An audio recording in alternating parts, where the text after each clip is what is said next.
JCI ಬಂಟ್ವಾಳದ ನೇತೃತ್ವದಲ್ಲಿ ಆದಿದ್ರಾವಿಡ ಸಮಾಜ ಸೇವಾ ಸಂಘದ ದಕ್ಷಿಣ ಕನ್ನಡ ಜಿಲ್ಲಾ ಸಮಿತಿಯ ಸಹಕಾರದೊಂದಿಗೆ ಬಡಗಬೆಳ್ಳೂರು ಗ್ರಾಮದ ವರಟೀಲು ನಿವಾಸಿ ಲಕ್ಷ್ಮಿಯವರ ಕುಟುಂಬಕ್ಕೆ ನಿರ್ಮಿಸಿದ ಶ್ರೀ ಲಕ್ಷ್ಮೀ ಜೆಸಿ ನಿವಾಸ ಮನೆಯ ಹಸ್ತಾಂತರ ಕಾರ್ಯಕ್ರಮ ನಡೆಯಿತು. ಜೆಸಿ ರಾಷ್ಟ್ರೀಯ ಅಧ್ಯಕ್ಷ ಭರತ್ ಎನ್ ಆಚಾರ್ಯ ಲಕ್ಷ್ಮಿ ಅವರಿಗೆ ಮನೆ ಹಸ್ತಾಂತರಿಸಿದ ಬಳಿಕ ಮಾತನಾಡಿದ ಅವರು, ಜೆಸಿಯಲ್ಲಿ ಇಂತಹ ಶಾಶ್ವತ ಯೋಜನೆಗಳು ಆಗಬೇಕೆನ್ನುವುದು ನಮ್ಮ ಆಶಯ. ಜೆಸಿ ಬಂಟ್ವಾಳ ಇದನ್ನು ಪ್ರತಿ ವರ್ಷ ಸಾಬೀತು ಮಾಡಿಕೊಂಡು ಬರುತ್ತಿದೆ.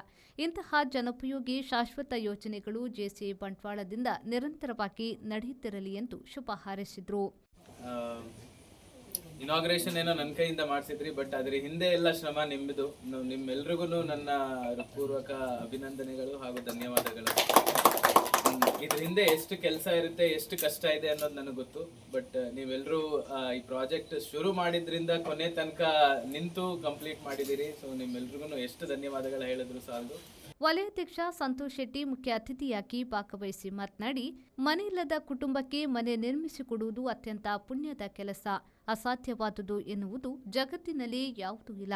ಸಂಘಟಿತ ಯೋಜನಾಬದ್ಧವಾದ ಪ್ರಯತ್ನಗಳಿದ್ದಾಗ ಇಂತಹ ಅದ್ಭುತ ಕಾರ್ಯಗಳು ನಡೆಯಲು ಸಾಧ್ಯ ಎಂದು ಹೇಳಿದರು. ಸಮಾಜದಲ್ಲಿ ಇಂಥ ಒಂದು ಮನೆಯಲ್ಲಿ ವಾಸ ಮಾಡುವವರು ಇದ್ದಾರಂದ್ರೆ ನಿಜಕ್ಕೂ ಬಹಳಷ್ಟು ಬೇಜಾರಾಗ್ತದೆ. ನಾವೆಲ್ಲ ಇಂಥ ಒಂದು ಲೈಫಲ್ಲಿ ಲೀಡ್ ಮಾಡ್ತೀವಿ, ಆದ್ರೆ ಇಂಥ ನಮ್ಮ ಮಧ್ಯೆ ಇಂಥ ಜನ ಇದ್ದಾಗ ಅವರಿಗೆ ನಾವು ನಿಜವಾದ ಸೇವೆಯನ್ನು ಮಾಡುವಂಥದ್ದು ನಮ್ಮ ಜೆಸಿ ವಾಣಿಯಲ್ಲಿ ಇರುವಂತಹ ಒಂದು ಲೈನ್. ಹಾಗಾಗಿ ಅಂತ ಒಂದು ಸೇವೆಯನ್ನು ಇವತ್ತು ಜೆಸಿ ಬಂಟ್ವಾಳದವರು ಮಾಡಿದ್ದಾರೆ. ನಿರಂತರವಾಗಿ ಇಂಥ ಕಾರ್ಯಕ್ರಮ ಆಗ್ಲಿ, ಮನಸ್ಸು ಮಾಡಿದ್ರೆ ಯಾವುದು ಕೂಡ ಆಗ್ತದೆ ಒಳ್ಳೆ ಕಾರ್ಯಕ್ರಮ ಎನ್ನುವುದಕ್ಕೆ ಇದೊಂದು ದೊಡ್ಡ ಸಾಕ್ಷಿ. ಜೆಸಿ ಬಂಟ್ವಾಳದ ಅಧ್ಯಕ್ಷ ಕಿಶೋರ್ ಕುಮಾರ್ ಆಚಾರ್ಯ ಅಧ್ಯಕ್ಷತೆ ವಹಿಸಿದ್ರು. ವಲಯ ಉಪಾಧ್ಯಕ್ಷರಾದ ಕಾಶಿನಾಥ್ ಗೋಘಟೆ, ಸುಹಾಸ್ ಮರಿಕೆ, ನಿಕಟ ಪೂರ್ವಾಧ್ಯಕ್ಷ Ganesh K Kulal, project director Sadananda Pangera, JC ಬಂಟ್ವಾಳದ ಕಾರ್ಯದರ್ಶಿ ಕಿರಣ್ ಕುಮಾರ್ ವೇದಿಕೆಯಲ್ಲಿದ್ದರು. ವಲಯಾಡಳಿತ ಮಂಡಳಿಯ ಪದಾಧಿಕಾರಿಗಳು, ಜೆಸಿ ಬಂಟ್ವಾಳದ ಪೂರ್ವಾಧ್ಯಕ್ಷರು, ಸದಸ್ಯರು, ಆದಿದ್ರಾವಿಡ ಸಮಾಜ ಸೇವಾ ಸಂಘದ ಪದಾಧಿಕಾರಿಗಳು ಉಪಸ್ಥಿತರಿದ್ದರು. ಇದಕ್ಕಿಂತ ಮೊದಲು ಜೆಸಿ ಬಂಟ್ವಾಳದ ವತಿಯಿಂದ ಪೊಲೀಸ್ ಇಲಾಖೆಗೆ ಬ್ಯಾರಿಕೇಡ್ ಹಸ್ತಾಂತರಿಸಲಾಯಿತು. ಸಂದೀಪ್ ಸಾಲ್ಯನ್, ವಿ4 ನ್ಯೂಸ್, ಬಂಟ್ವಾಳ.